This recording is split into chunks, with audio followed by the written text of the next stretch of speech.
नमस्कार दोस्तों, आइए समझने की कोशिश करते हैं कि जिसके आवाज में सरस्वती माता का वास है उसके पूरे सावन में एक गाना आना कहां तक ठीक होगा। आइए समझते हैं। वीडियो शुरू से लेकर लास्ट तक देखो, बाकी चैनल को सब्सक्राइब कर लो। बता देना चाहता हूं, खेसारी भाई का 15 गाना अभी तक रिलीज हो चुका है यूट्यूब पे, 15 व 12 गाना रिलीज हो चुका है बोलबम का। वहीं पे देखा जा रहा है कि पवन सिंह का भी एक भी गाना नहीं आया है। एक गाने का पोस्टर रिलीज किया गया है जिस गाने का नाम है ले जात बाड़ू देवघर।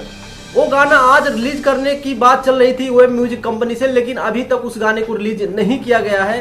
क्या खेसारी लाल यादव से डर गए हैं? क्योंकि खेसारी लाल यादव का भजना रिकॉर्ड भोजपुरी से एक गाना आया जिसका नाम है भोले जी के गाना बाजाता।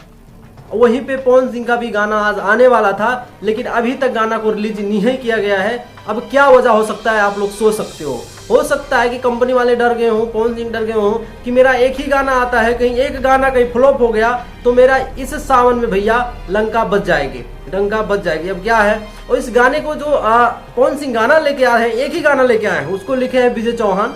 म्यूजिक देने वाले भाई साहब हैं आर्या शर्मा, और अकेला उसमें पवन सिंह गाना नहीं गाते हैं, शिल्पी राज को लेते हैं जो बोलते हैं कि भोजपुरी इंडस्ट्री का नंबर 1 सिंगर मैं हूं, मैं चाहूंगा तो पूरे भोजपुरी इंडस्ट्री को घुमा दूंगा, लकीर तान दूंगा। तो आज अकेले नहीं गाते हैं, शिल्पी राज को गाने में लेना शुरू कर दिए हैं, शायद गाना को सुपरहिट बनाने के लिए। तो आइए समझते हैं कि पवन सिंह जो बोलते हैं, आवाज में वॉइस है उनका, इस सावन में कुछ नहीं तो 5 ही गाने आ जाते, चलो 10 गाने ज्यादा हो गए, 4 गाने आ जाते तो भी बहुत ज्यादा था। लेकिन एक गाने का आने का मतलब क्या बनता है? अब एक गाना जब आएगा तो ऑब्वियसली एक गाना आने के बाद 5-6 मिलियंस व्यूज चले जाएंगे, ठीक, क्योंकि पवन सिंह के फैंस सर्च करेंगे तो एक ही गाना मिलेगा और एक ही गाने को सुनेंगे। और खेसारी लाल यादव का 32 गाना रिलीज हो रहा है, 32 कंपनी के साथ में रिलीज हो रहा है।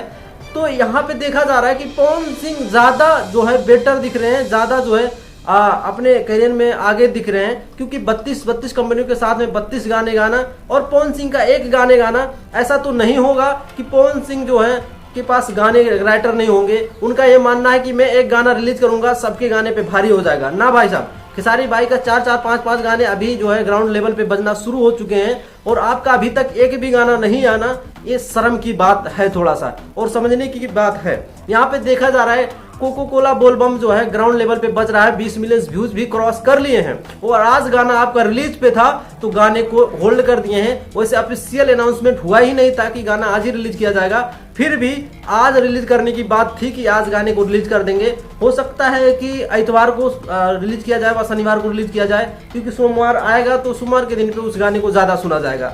यही है बात और कुछ भी नहीं है। मुझे लग रहा है कि इस सावन में पवन सिंह जो है, अब पवन सिंह को जो है भोजपुरी इंडस्ट्री छोड़ के राजनीति की तरफ जाना चाहिए, क्योंकि उनका गाना मुझे नहीं लग रहा कि अब चलने वाला है। जब भैया पूरे सावन में एक गाना आ रहा है तो थोड़ा सा शर्म वाली बात है। जो भैया भोजपुरी इंडस्ट्री के बोलते हैं नंबर 1 सिंगर, जिसके वॉइस में सरस्वती जी का वास है, तो उनका तो गाना आना चाहिए, क्योंकि उनका करियर गाने से शुरू हुआ है। उन्हें भोजपुरी इंडस्ट्री में गाने के लिए ही जाना जाता है, तो उन्हीं का गाना नहीं आ रहा है तो खाक आप नंबर 1 सिंगर हो, खाक आपके वॉइस में सरस्वती जी का वास है, मैं नहीं मानता हूं। बाकी आप सबका क्या मानना है कमेंट करके बताओ। बाकी वीडियो अच्छा लगा तो वीडियो को लाइक मारो, चैनल को जो है सब्सक्राइब कर लो ऐसे वीडियो के लिए। बाकी आज की वीडियो में इतना ही है।